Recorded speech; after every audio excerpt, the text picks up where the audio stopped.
4월 29일 JBC다. JBC가 방송 시작합니다. 자, 오늘 박근혜 대통령 불법 간심 구속 1126일째입니다. 1126일째.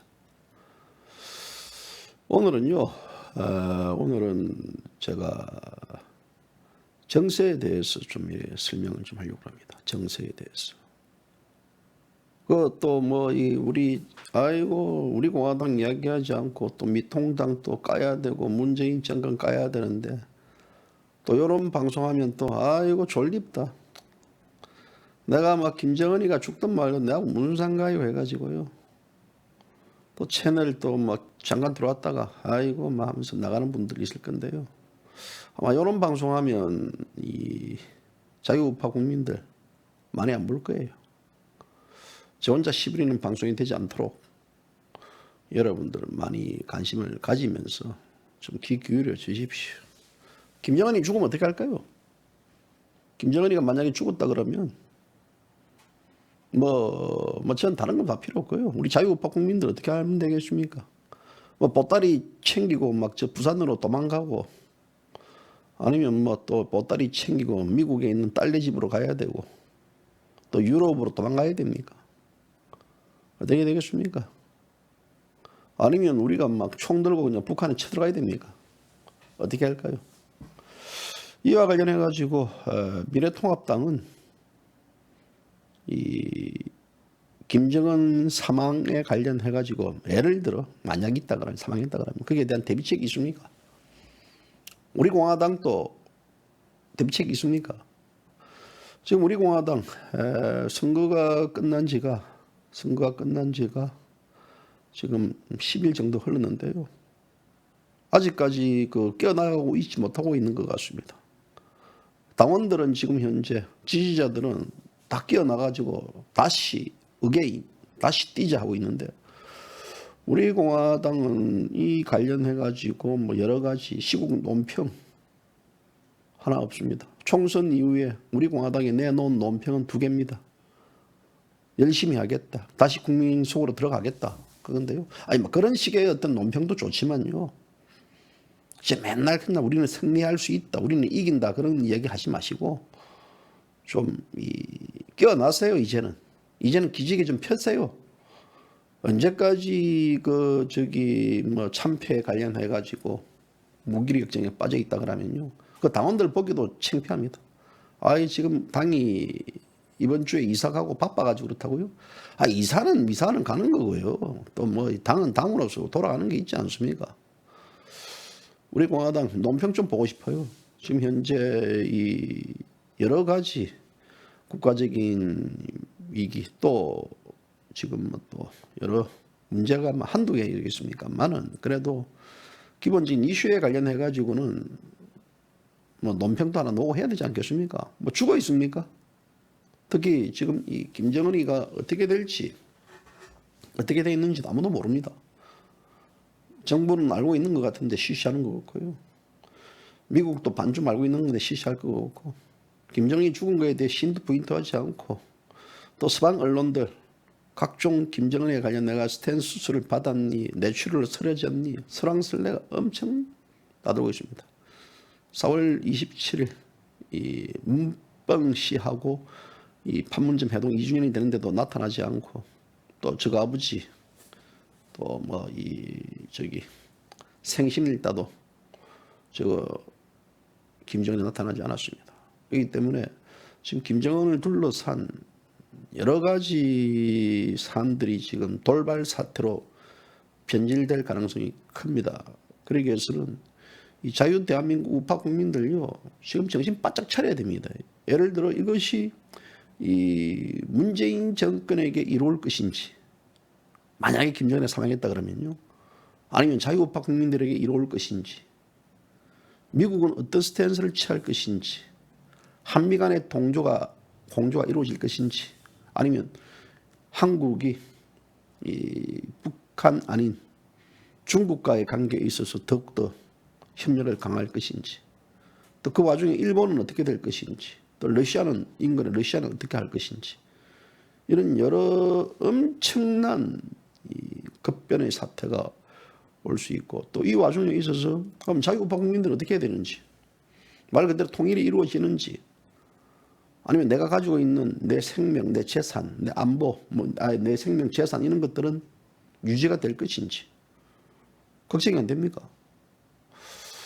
사실 이제 그런 것들에 대해서 대비를 하고 있느냐, 대비를 하고 있지 않느냐라는 그 매뉴얼에 따라서요, 우리의 운명은 바뀔 수가 있습니다.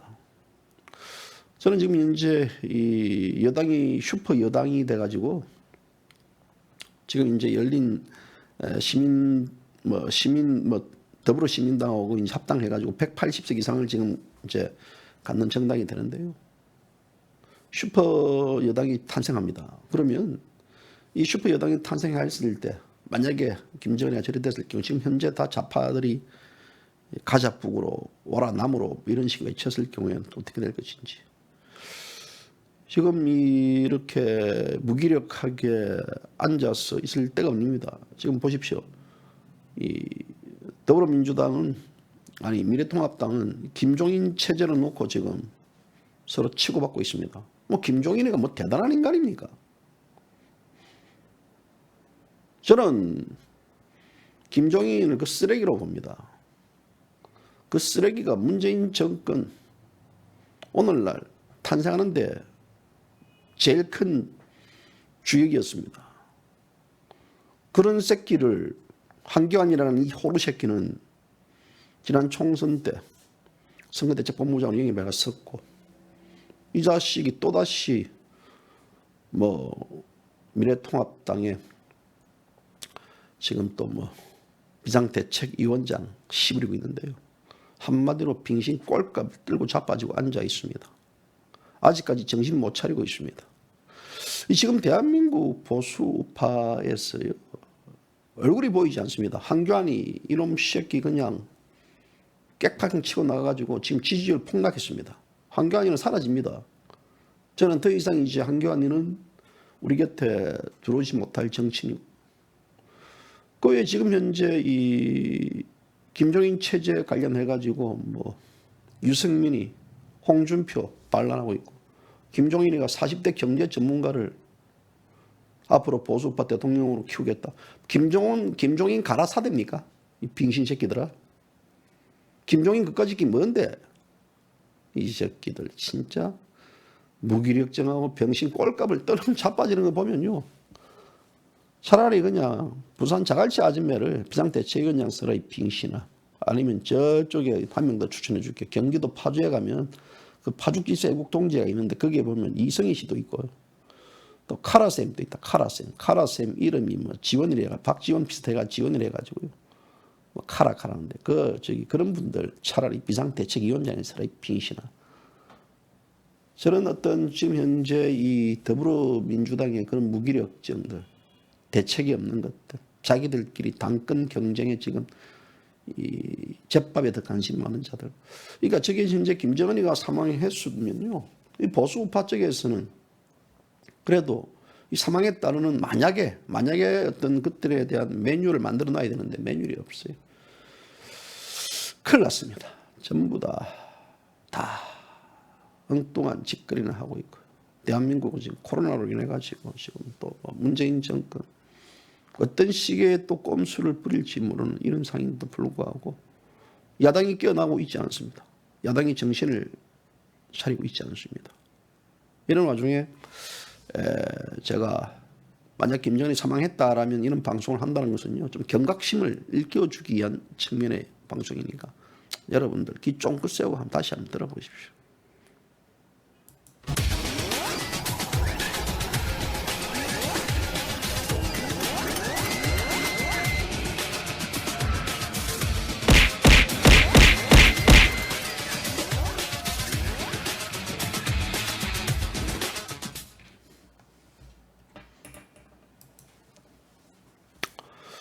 참 이 대한민국 국민들 불쌍합니다.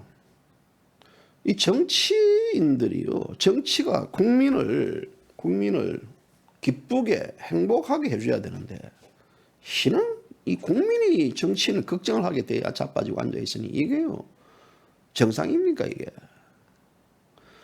지금 이 작금의 미래통합당 앞서 얘기했던 김종인이 그 놈이 뭐하는 놈입니까? 늙은 영감탱이 그 뭐하는 놈입니까? 예? 문재인 좌파 독재 정권의 어떤 부역자 제일 주역 아닙니까? 이런 부역자라는 자식이 40대 대통령감 경제 대통령이랑 시부리 자빠지고 앉아있습니다. 제가요, 이 대한민국의 30대든 40대든 간에 보수파의 피를 가지고 있는 제대로 된 놈들 한 명 있다 그러면요. 이야! 이 사람을 바로 좀 밀어줍니다. 근데 저는 모르겠습니다.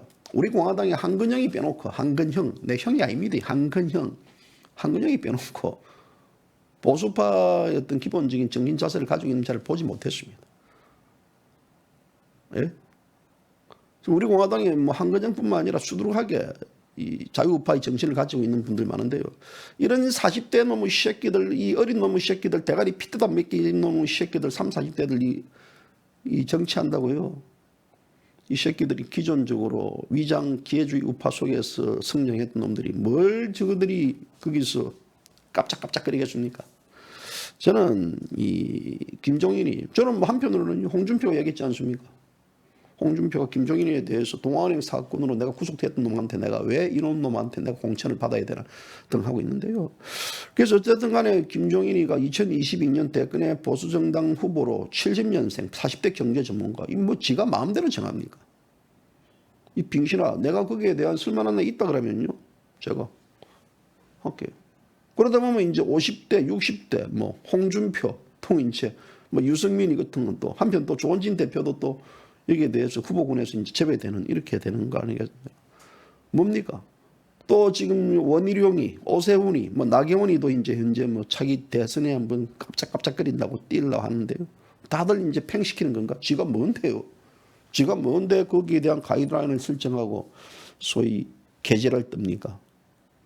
거기에 대해서 놀아나는 이 더불어민주당도 그렇게 할 일이 없습니까? 그렇잖아요. 정당이라는 것은 거기에 대해서 좋은 사람을 비상대책위원장 써도 됩니다. 하지만 대한민국에 김종인이밖에 없습니까? 이 자식들아. 카라쌤 써라. 카라쌤. 이승희 쌤을 쓰든지 이 새끼들아. 아니면 시켜. 조원진 대표를 그냥 비상대책위원장에 영입해가지고 데리고 가라고 이 빙신아. 조원진 대표는 뭐 거구라고 그랬나? 좌파지고. 대한민국에요, 쓸만한 어떤 인물들이 많습니다. 근데 이 새끼들은 저거 구미에 맞는, 그 구미에 맞냐면 위장 기회주의 그 색채를 가진 쓰레기들을 다 고르다 보니까 기승전 김종인입니다. 참 똥차 피하면, 이 쓰레기차 피하면 똥차 만난다더니 한교안이 쓰레기 피하니까 또 이런 김종인 같은 똥차 같은 새끼들 만나가지고 대한민국 보수를 그냥 막 자유우파를 막 잘잘잘잘 삶아 먹어라요. 참 짜놨어. 저는요. 그 홍준표 말이 맞아요. 저 김종인이는 동아은행 사건으로 구속된 자입니다. 비리가 혐의 있는 자예요. 지금. 무슨 저런 자를 계속해서 그 어떤 비상대책위원장 끌고 앉아 자빠지고 앉아 있으니까 답답한 거 아니겠습니까? 그렇잖아요. 김종인이 그거 지금 뭡니까? 지가 뭐 그거예요? 참 빙신들 진짜. 아이고. 맞습니다. 그럼 한교안도 아니고 김종인도 아니면 누가 할까요? 조원진 대표 그냥 막 미래통합당 비상대책위원장 맡아가지고 그냥 우리 공화당하고 합당해가지고 서로 으쌰으쌰 가는 겁니까? 그게 제일 좋은 카드입니까? 한번 추진해볼까요? 바람 한번 넣어볼까요? 그런데 우리 공화당 지금 요즘 뭐 하고 있습니까? 이사 준비한다고 바쁩니까? 짐 산다고 뭐 어떻게 뭐 지금 그게 없어요. 또 뭐 잔소리 같지만요. 정당 면모를 좀 갖추세요. 우리 공화당 홈페이지가 아직 그 총선 전 홈페이지로 돼 있습니다. 좀 홈페이지도 좀 개선 좀 하세요. 예? 뭐 개선도 하고 뭔가 변화된 모습을 보여야 되지 않겠습니까? 자꾸. 총선 지금 이 끝난 지가 10일도 지났네요. 4월 15일 뭐 이러니까 한 보름 지났네요. 이제 13일 지났네요. 13일 지났는데 아직까지도 무기력증에 빠지고 그 대변인 논평이 2개 놓으면 되겠습니까? 14일 동안. 그렇잖아요. 뭐가 저기 의기소침할 일이 뭐가 있습니까? 뭐가 참패입니까?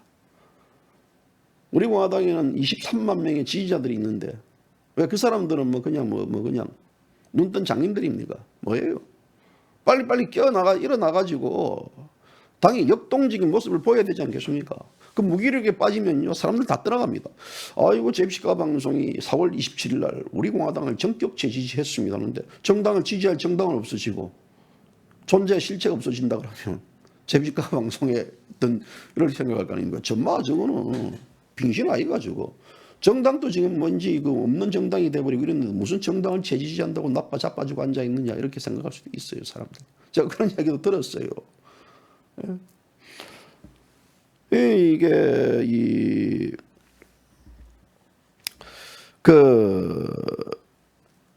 빨리 우리 공화당도 비상대책 체제를 쓰든지 아니면 허평한 장군이 비상대책위원장을 맡든지 아니면 한민호 국장이 어디 맡든지 뭐가 돼야 되잖아요. 그 논의도 해야 되고 거기에 대해서 이렇게 돼야 돼. 그 모습을 보여야죠. 다시 말하지만요. 참패 아닙니다. 무슨 참패예요? 예? 예를 들어 우리 공화당을 지지했던 분들이 이 총선판을 보고 실망해가지고 나 우리 공화당 떠나겠다. 사요나라 우리 공화당. 그러면 우리 공화당은 참패로 해석될 수가 있지만요. 지금 총선 끝나고 나서 많은 당원들, 많은 지지자들이 그래도 우리 공화당이다. 다시 우리 공화당이다. 다시 가자 하고 소위 뭐랍니까 이게 사기가 충전되어 있습니다. 이번 주도 모임을 갖겠다. 각 지구별로 모임을 갖겠다. 제가 모임 갖는다 가보니까 전부 다 으쌰으쌰예요. 화이팅 하고 하는데요. 지도부들은 뭐합니까? 이 총선 이후에 논평이 2개밖에 안 나왔어요. 다시 하겠다. 자유민주를 지키겠다. 하냐 그런 논평 사실 따지고 보면 좀 지겨워요. 예? 좀 뜬구름 잡는 거 말고 이제는 좀 들어오세요. 빨리 툴툴 털고 지금 이 참패에 대해서 생각하고 고민하고 술을 마시는 것도 사치예요. 사치입니다. 나라가 지금 그 정도로 우리가 그렇게 여유 있게 생각할 수 있는 구조도 아닙니다. 지금 김정은이가 만약에 사망했다 그러면 어떻게 되겠습니까? 오늘이라도 예를 들어 내일이라도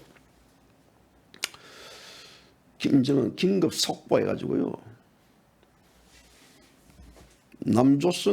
북조선 중앙방송에서 우리 존경하는 김정은 북조선 위원장이 사망했습니다. 다 이렇게 한번 논평에 넣어버리면요. 발표해버리면 어떻게 할까요? 우리 공화당 거기에 따르는 나름대로 대비가 있습니까? 대비해야 돼요. 대비요. 지금 이 김정은이에 대해서 어제 이제 국회 입법조사위원회에서 김정은이가 사망하면 백두혈통을 내세워가지고 김여정이를 지금 후계자 부도로 두겠다라는 얘기와 또 김정철을 두겠다 아니면 또 김평일이가 될 것이다 라는 얘기들이 지금 많이 오가고 있는 이 와중입니다. 그렇기 때문에 지금 이 관련해 가지고 전반적인 사안에 대한 대비책이 없으면요 큰일 납니다. 그리고 김정은이 만약에 사망했을 때 미국이 어떤 입장을 들어올 것인가. 미국이 들어왔을 때 분명히 지금 현재 반미주의자들이 이 정권 내부에 있는 자들하고 알력과 갈등이 생길 겁니다. 그럼 이 자들은 중국과의 관계에 있어서 북한 문제를 해결하려고 할 것이고 미국은 그러면 독자적으로 이제 가려고 하면 그러면 미국을 지원해주고 미국을 지지해주고 미국에 뒷받침해 줄 수 있는 이 힘의 근원 어디서 나오겠습니까? 바로 자유국파 국민들이 나오는 거예요. 지금 이 상태가 굉장히 우리가 단순하게 바라봐야 될 사안은 아닌 것 같습니다. 뭐 김정은이 수술 받았다 아니다 사망했다 아니다 등 뭐 평양 시내가 조용하고 지금 평양 시내가 아직까지 사망의 하자이기 때문에 여러 가지 지금 설들이 난무하고 있다 이렇게 되는데요. 지금 현재 김일성이가 2011년도입니다. 12월 달에 사망할 때 한반도 정세가 굉장히 큰 요동을 쳤습니다. 특히 김정은의 권력 이양 시점에 있어서 엄청난 권력 갈등 투쟁이 벌어졌고 그 혼란이 외부 세계로까지 노출됐습니다. 그러다 보니까 2009년도 2차 핵실험 또 2010년도 천안함 폭침 사건들 2010년도 11월 달에 연평도 폭격 사건 이런 것들이 전부 다 어떤 내부 갈등을 무마시키기 위한 하나의 도발적 행위라고 저는 그렇게 봅니다. 그렇기 때문에 이 김정은이가 만약에 죽었을 경우에는 김여정이가 지금 자리를 이제 이어갈 것으로 예상되는데요. 그럼 김여정이가 자리 잡았을 경우에는 그 김여정이를 북한 내부 권력자들이 인정할까요? 그래서 이 현재 이 독재 권력 유지를 위해서는 이 가부장적인 문화를 이 김여정이 어떻게 헤쳐나갈 수 있을까요? 그렇지 않습니까? 그렇기 때문에 예를 들어 김정일이가 사망했을 때는 이 자기 고모 김경희가 있었고 또 고모부 장성택이가 있었습니다. 그렇기 때문에 이 버팀목이 있었는데 지금 김여정은 버팀목이 없습니다. 버팀목을 해봤자 지금 최고위원회의 최룡해 상임위원장이나 오일정 당중앙위 부장 등 이제 이 빨치산 2세들인데요. 이들이 도움을 줄까요? 권력이라는 그렇지 않습니까? 권력이라는 것은요. 지금 북한 체제에서 여성에게 그 권력이 넘어간다. 아무리 지금 이 김정은의 여동생에 대한 권력을 이양시킨다 했을 때 그게 받아들이겠습니까? 여러분 한번 상상을 해보십시오. 저는 아니라고 봅니다. 그렇기 때문에 이런 척건들이 어쨌든 간에 부각될 것이고 그래 된다 그러면 북한 사회는 급격히 붕괴될 가능성도 저는 있다고 봅니다. 그래서 이미 이제 권력에서 밀려났던 그렇게 그 대안으로 김정철 이런 것들과 또 김평일이 최룡해 박봉주 이런 자들이 서로 어떤 그 집단 지도 체제를 이룰 것이다. 라는 얘기도 설랑설레 하는데요. 그렇다 그러면 이제 어떤 이 김여정 북한 체제는 만약에 김정은이가 사망했다 그러면 혼란은 불을 보듯 뻔합니다. 북한 내부에 쿠데타가 일어날 경우도 있고 또 이 내부 혼란 자체가 외세, 개입, 침입을 불러올 수 있는 단서도 제공할 겁니다. 이러한 혼돈상에서 우려되는 것들이 뭡니까?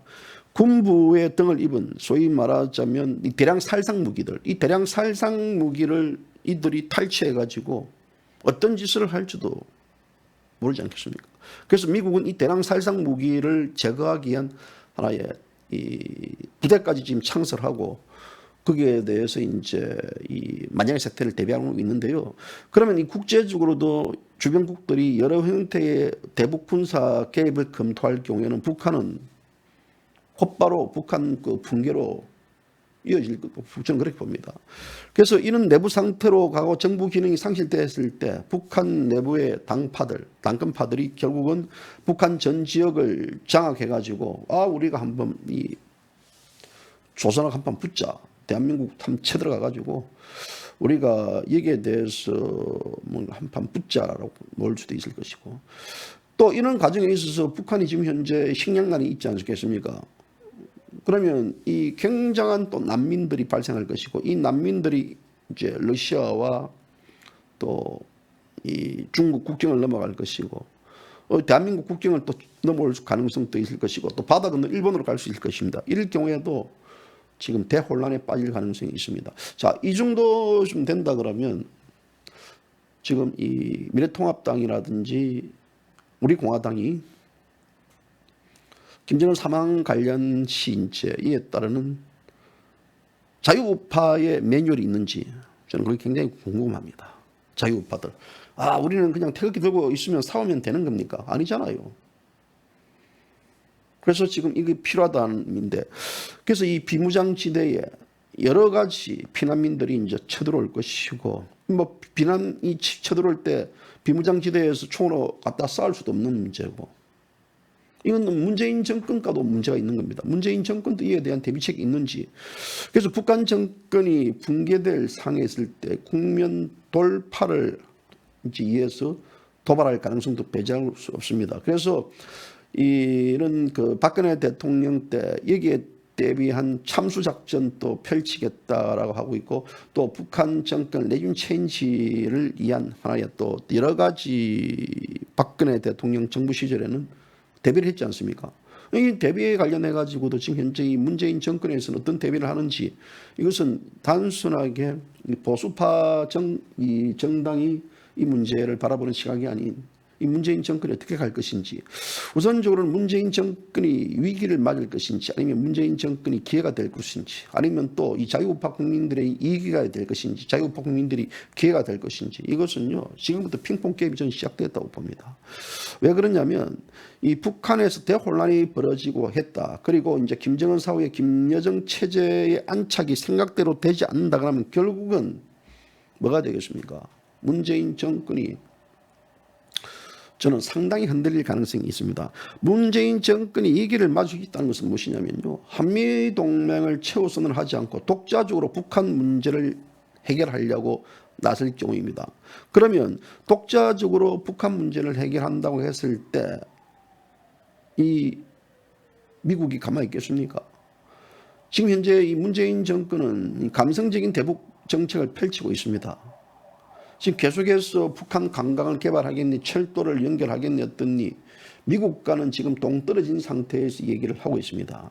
그렇기 때문에 이런 상황에 있어서 미국에서는 지금 이 급도는 대북 정책을 펼치려 한다고 계속해서 문재인 정권이 이에 대해서 펼치려 한다 그러면 결국은 문재인 정권 어떻게 하려고 하겠습니까? 내버려 두려고 하겠습니까? 이번이 기회다 싶어가지고 문재인 정권에 대한 뭔지 모르는 작전으로 구애할 수도 있습니다. 그럼 그런 작전으로 구할 때 자유우파 국민들은 그에 대한 미국이 작전 구한다 와 이러면 끝나는 겁니까? 그렇잖아요. 지금 180 넘는 슈퍼 여당이 됐습니다. 이는 지금 민주당에서는요 환상적이고 감성적인 통일운동하는 자들이 많습니다. 오라 남으로 가자 북으로 외칠 국회의원들 상당수가 있습니다. 민주당 내에는 지금 차고 넘칩니다.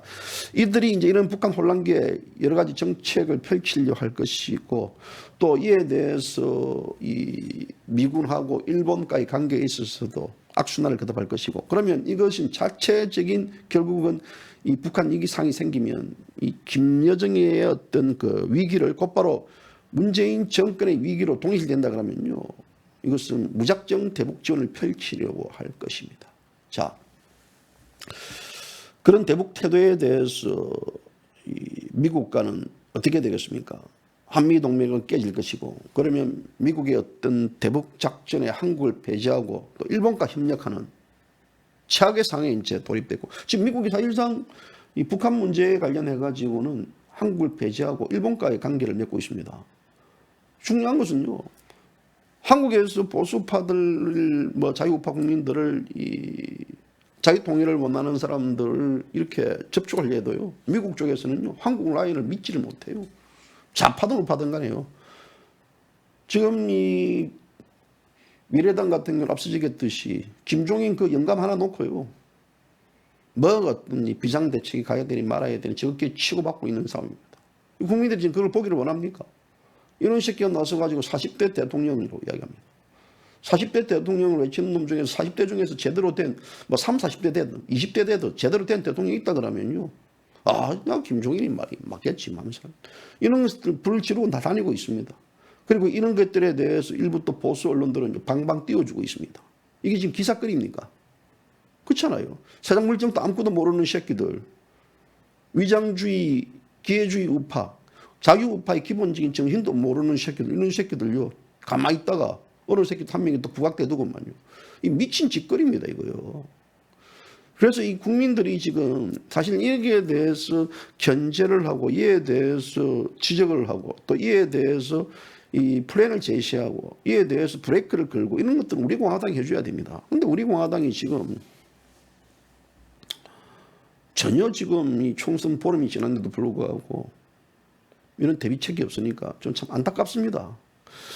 그래서 이 문재인 정권이 결국은 이제 좌파 정권 아니겠습니까? 미국하고의 관계를 멀리하려고 할 것이고, 그럼 또 중국과의 하나가 되려고 할 것이고, 그래 된다 그러면 이 자체는요, 문재인 정권을 더욱더 큰 위기로 몰 수 있습니다. 그럼 그 위기가 뭘로 됐을 때, 지금 이 슈퍼 여당이라고 뭐 자기들이 180석이라고 하는데 그게 제대로 180석이 돌아갈 수 있을까요? 돌아갈 수 있을 것 같습니까? 여러 가지 예측을 해볼 수 있지 않겠습니까? 북한이 이 사안을 몰아가지고 국지전을 벌여가지고 나라를 침공할 수도 있을 것이고, 이 대한민국 자체가 뭐 국회에도 해산될 수 있을 정도로 그럴 수 있는 가능성도 저는 배제할 수 없다고 봅니다. 그러니까 이런 모든 것들을 만약에 예상 시나리오를 갖고 있어야 돼요. 진짜 이 문재인 정권이 이 북한에 대해서 중국과 함께 가겠다, 이런 것들은요, 미국 입장에서는, 왜냐하면 거기에 지금 앞서 이야기했던 북한에서는 대량 살상 무기가 있습니다. 이 대량 살상 무기를 그러면 중국과 한국이 서로 공유하겠다, 이 의미거든요. 그럼 그것이 과연 미국 입장에서는 그게 되겠습니까? 저는 천만의 말도 안 되는 얘기라고 저는 그렇게 봅니다. 그래서 이제 이 김정은이 자체가 특히 후계 구도도 만들어 놓은 것도 아니고, 또 후계 구도에 대한 여러 가지 혼란적 사항들이 있는 것들이고, 그래서 북한에서는 핵무기 말고도 약 한 5천 톤 규모의 항무기를 저장하고 있다고 되어 있습니다. 이런 항무기에 대한 5천 톤을 어떻게 제거할 것인가, 누가 가져갈 것인가. 일각에서는 이러셨죠. 야, 이제 북한이 붕괴되면 우리도 핵 보유국이 된다. 천만에 핵을 가질 수 있게끔 해줄 수 있겠습니까? 중국이나 러시아나 뭐 일본이나 미국이 우리나라에 핵을 그렇게 할 수 있게끔 시스템들을 대줄 수 있다고 봅니까? 그거는 우리의 환상입니다, 환상요. 그래서 지금 현재 이 미국은 여러 가지 이제 키리졸불 그 훈련, 또 여러 이 한미 간의 훈련을 통해 가지고 이런 대량 살상 무기를 어떻게 이제 이걸 이 해체시키느냐, 그래가지고 지금 여러 시나리오를 인데요. 특히 이제 어떤 이 북한이 붕괴될 때, 뭐 전체적인 봤을 때 미국은 한 10만 명 이상을 병력을 북한 지역에 보낼 수도 있다라는 예전에 이제 외신 보도가 생각이 나는데요. 그럼 이때 이제 미국과 또 지원 물자들이 순식간에 북한 지역에 들어가기 위해서는 이 임시 항만 시설을 만들어야 되고 해야 되는데요. 그러면 이것이 이제 어떤 그 사내에 있어서 한국군은 어떻게 진행될 것인지, 여러 가지 이거는요. 지금 북한이 만약에 미군이 10만 명 들어간다면 어떻게 되겠습니까? 미군이 10만 명 들어간다 하면 중국이나 가만히 있겠습니까? 한반도 가약고가 될 가능성도 있다고 저는 그렇게 봅니다. 그래서 막 아이고 언니 우리 공화당이 패했다, 아이고 조원진 후보가 떨어졌다, 아이고 미래통합당이 한교안이 잘 됐다, 아이고 김종인이 그 영감 와가지고 그냥 개나발 불고 있다, 아이고 여기에 대해서 이렇고 저렇고, 그 사치스러운 얘기입니다. 사치스러운 얘기예요. 저는 그래 봅니다. 우리는 그렇게 지금 현재 이런 사태에 대해서 낭만적으로 바라봐야 될 시점이 아닙니다. 코로나가 전 세계를 이렇게 바꿨지 않습니까? 전 세계를. 만약에 김정은이가 사망했다 그러면요, 현재 이 정권 체제도 어떻게 될지 모릅니다. 결코 이 좌파 독재 정권이 좋은 게 아닙니다. 좌파 독재 정권은 김정은 체제가 완성이 되면서 소위 그들 스스로 이야기하는 연방제로 조용히 서로 윈윈으로 가는 것을 그들은 바랍니다. 근데 저 체제가 무너져버리면요, 외세가 들어버립니다. 외세가 들어오는데, 아이고 나 돈 있는데 나는 막 도망갈란다. 돈이 있으면 도망갈 수 있겠습니까? 어떻게 되겠습니까? 지금 이 미국과 중국과의 관계가요, 일촉즉발상 아니겠습니까? 여기에 김정은 문제가 개입돼 있다 이런 애들 때는 어떻게 되겠습니까? 더 저는 생각만 해도 끔찍스럽습니다. 그렇기 때문에 이런 미국 입장에서는 이 북한의 급변 사태 개입하려 할 것이고, 다량 살상 무기를 통제하려 할 것이고, 북한 지역을 또 중국이 통제하지 못하도록 동북아 지역에서 미국의 우위를 또 점하려 할 것이고, 그래 또 이 미국인의 생명과 재산을 보호하려 할 것이고, 동맹국인 한국의 입장에 대해서 이에 대해서 또 입장을 취해 달라고 미국은 또 이야기할 것이고, 이런 점에서 본다 그러면요, 일반적으로는 이 국제 평화와 안전을 수호한다는 측면도 있지만 북한 대남 도발이 이제 이런 상에 대남 도발이 진행된다 그러면 한미 동맹이 이제 이 또 유혈 사태, 뭐 대량 살상 학집 금지법 관련해 가지고 여러 가지 사전에 이제 막아야 될 사안도 있을 것이고, 그래서 저는 이 급변 사태를 바로 잡기 위해서는요, 미국의 어떤 전폭적인 협조가 필요하고 미국에 대한 이런 정보 또 주변국들과의 어떤 지원을 할 수 있는 또 자유우파 국민들도요, 막연하게 아이고 어쩌면 좋겠습니까? 아이고 앞서 제가 얘기했던 미래통합당이라든지 우리공화당도 그런 정책적인 입장을 좀 표명을 해가지고 이런 사안이 발생했을 경우 우리는 미국에 뭐 지원을 한다든지, 우리공화당 자체가 한미동맹을 강화시키는 하나의 정당 아닙니까? 그렇게 된다 그러면 지금 뭐 섣불리 이런 상황이 있다 그러면 지금 뭐 제가 이 국면 전환을 위해서는요, 가령 예를 들어 지금 현재 미국을 갈 수 없지만 이 코로나 사태가 진정이 된다 그러면 또 조원진 대표 또 미국의 그런 인적 네트워크이기 때문에 미국 가가지고 이런 사안에 대해서 또 협의해 볼 수 있는 거고, 물론 그거는 이제 어떻게 될지 진행에 되면 모르겠지만요. 그래서 이런 것들을 좀 이래 다양한 각도로서 검토를 해봐야 되지 않겠느냐라는 게 이제 저는 그 문제입니다. 그래서 지금 이 북한 자체가요, 제가 지금 국회 입법처에서도 뭐 백두혈통을 강조하고 있다 하는데 김정은이는 백두혈통 자식이 아닙니다. 뭐 김정은이가, 김일성이가, 김정일이가 뭐 백두산에서 태어났다라는 그것도 구라 아닙니까? 특히 김정은이 같은 경우는요, 엄마가 누굽니까? 엄마가 고영입니다. 고영이가 누굽니까? 제일교포 무용수입니다. 고영이가 현재 그 정체도 불분명합니다. 제가 예전에 이제 일본에 가가지고요, 고영이 행적을 한번 추적한 적이 있습니다. 고영이 행적을 한번 추적한 적이 있는데요, 제가 이걸 이제 제비시카 인터넷 이 신문에 게재한 적이 있는데, 김정은이 외할머니는 일본인이라는 건 제가 자기 기사를 적었어요. 그러니까 이게 지금 현재 이게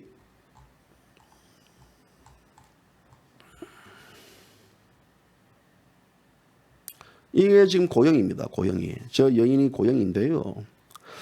그래서 이 김정은은 백두혈통이 아니고 일본 혈통이라는 말이죠. 고영이가 1952년도 6월 26일 날 일본 오사카 이쿠노구에 위치한 이쿠노 코리아타운에서 출생했습니다. 여기요.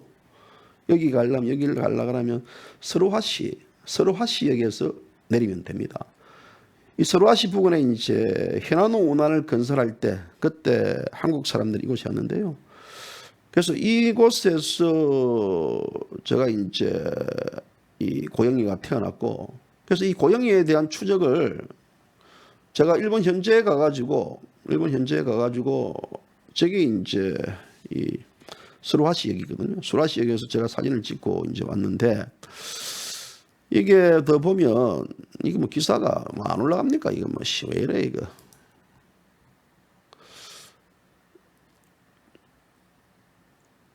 이 제가 이제 이 고영이 씨 그때 가족들 이 사진입니다. 사진도 제가 이제 기재를 하고, 그리고 북한 무용수 고영이 관련, 또 북한 무용수 고영이 아버지가 고태문이라고, 고태문이가 누구냐면요, 고태문이가 북한 유도 창시자입니다. 근데 그런 설도 있습니다.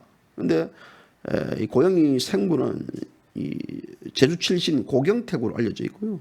그래서 이제 이 고경택이가 이게 이제 어디서 근무했냐면, 이 고경택은 이제 김정은이 외조부죠. 외조부는 제주도에서 태어났습니다. 제주시 조천읍 북촌리에서 태어나가지고요, 1929년도 일본 오사카로 갔습니다.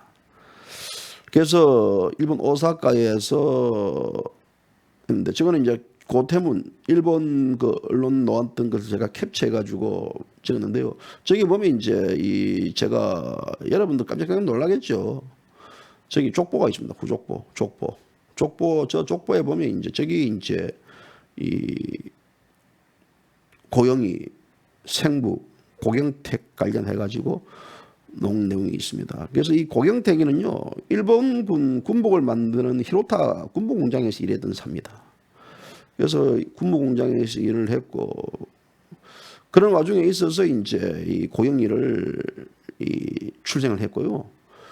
그래서 지금 현재 우리가 이야기하는 이 북한 김정은이에 대한 이 혈통, 이거는 전부 다 가짜입니다, 가짜. 저는 엉터리라고 봐요.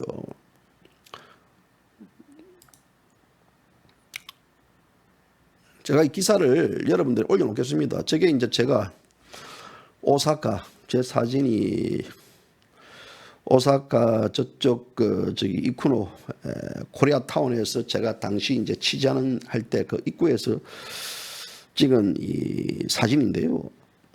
그래서 저는 당시에 이 고영이 존재가 누구냐, 고영이라는 존재가 누구냐 해가지고 제가 일본 오사카를 사사시 디지가 추적을 했습니다. 그래서 이 고영이라는 사람이 결국은 이 김정은이의 외조모죠, 외조모. 할머니죠, 외할머니. 할머니가 이 고경택이가 김정은이 이제 고영이 어머님이죠. 이제 김정은이에게는 외할머니고, 일본 여자와 결혼했다는 이제 주장 얘기를 제가 들었고요. 거기에서 당시에 이제 제주도에서 오셨던 한 80대 중반에 이쪽 지역에서 김치 장사를 하시는 분들하고 같이 제가 인터뷰도 하고 그랬어요.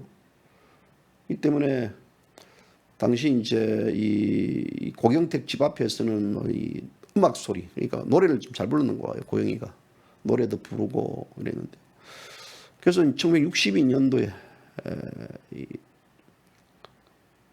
고경택이와 이제 그 가족들을 데리고 북한으로 들어가 가지고 결국 북한에서 무용수가 되면서 김정일을 만났고, 그러니까 김정일 사이에 태어났던 자가 바로 김정은입니다. 또 그 사이에 태어난 자가 또 김여정이고요.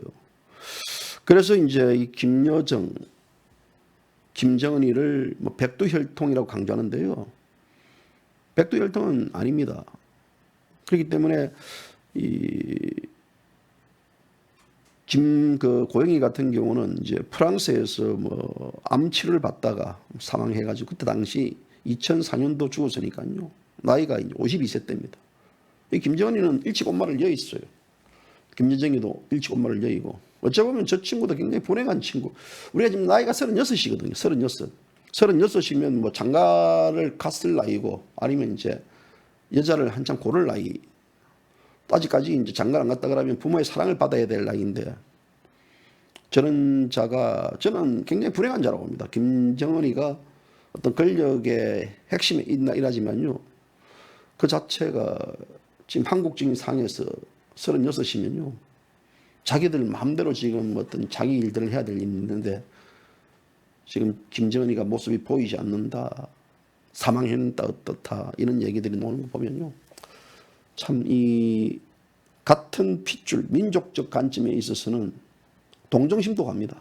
참 불쌍한 친구구나라는 생각이 들지만, 하지만 민족적 측면이 아닌 국가적인 측면들, 또 이 김정은이가 이제 죽었을 때 이 나라가 어떻게 바뀌느냐, 이런 것들 관심이 저는 크다 봅니다. 저는 예전에 이제 이 2003년도경에요.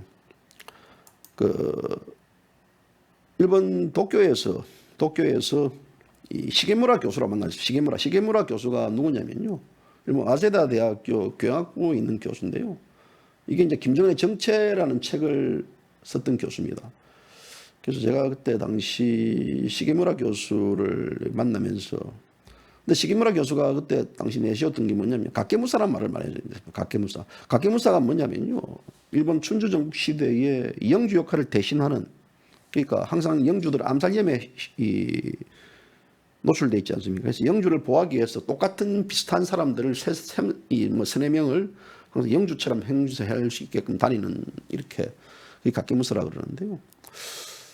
그런데 이제 이 시계무라 교수가 당시 각계무사설을 제기했고, 뭐 심지어는 이제 클린턴이 미국 가가지고 북한 가가지고 만났던 김정일이가 각계무사다라는 얘기도 나왔고, 어쩌면 지금 현재 김정은이가 잠시 모습을 비칠 수도 있고 안 비칠 수도 있지만요, 앞으로는 이제 김정은이가 짠 하고 등장할 때는 김정은이에 대한 이 각계무사가 아닌가도 한번 우리가 의심을 해봐야 됩니다.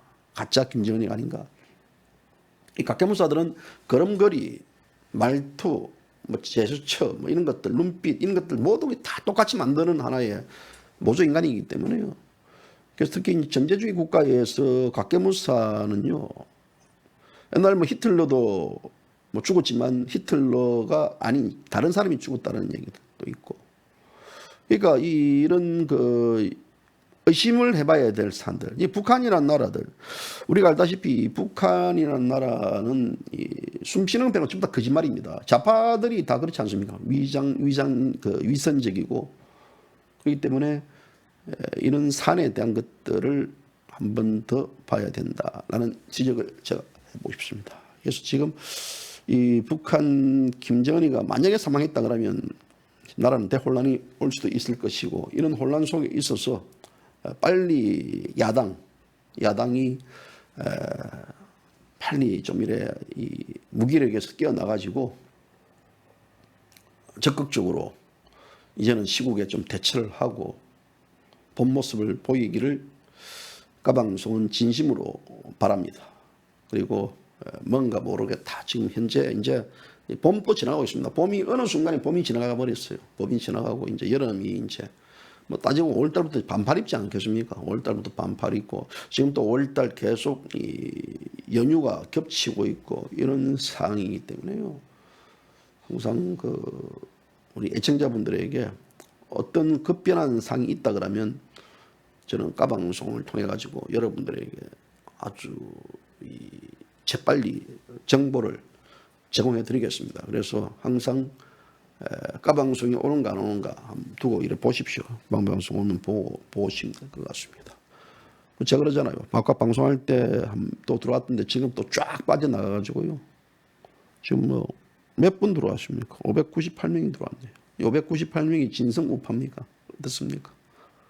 이거는 우리 공화당에 있는 분들 아니더라도요, 이 자유우파 아니면 뭐 좌파들도 이 방송 들어도 됩니다. 이 내용은 제가 뭔가 이 대한민국 국민들이 어떻게 대비를 해야 되는 대비책의 어떤 방송이기 때문에 이 내용에 대해서 여러분들이 단디 잘 들으시고 또 다 같이 이 사안에 대한 것들을 다시 한 번 더 검토하고 또 보고 돌아가는 사안에 대해서 예의주시를 하기를 바랍니다. 자, 오늘 방송 진성 보수 우파는 우리 공화당 뿐입니까? 진성 우파입니까? 트럼프는 알고 있습니까? 제2의 6.25를 대비해야 되겠네요. 귀 열고 기다릴 것입니까? 계속해서 이제 뭐 까방송을 뭐 어떤 후원을 하자, 어떻다 하자 그러는데요. 후원은 입으로 하는 게 아닙니다. 후원하면 됩니다. 그렇잖아요. 그리고 뭐 까방송 회원제로 또 해야 된다라는데요. 까방송 회원제로 하지 않습니다. 그럼 돈 있는 사람들은 보고, 돈 내는 사람들은 보고, 안 내는 사람 안 보게 하는 이런 것들은 아닌 것 같습니다. 지금 자유우파 국민들요, 주머니 사정 안 좋습니다. 그분들 다 볼 수 있게끔, 좌파들도 들어 볼 수 있게끔 해야 되고요. 뭐 그리고 또 뭐 어떤 뭐 이 우파의 방송국을 설립하자 그러는데요. 우파의 방송국을 설립하자는 것들은 지금 그 논의가 되고 있는 것 같습니다. 자유우파 국민들 사이에서도 논의가 되고 있고 뭐 그러는데요. 뭐 좋은 현상입니다. 하지만 이런 것들도 설립도 결국은 이 경제적인 부분들, 자금적 부분들이 뒷받침돼야 되고 말로만 하는 게 안 되면 안 됩니다.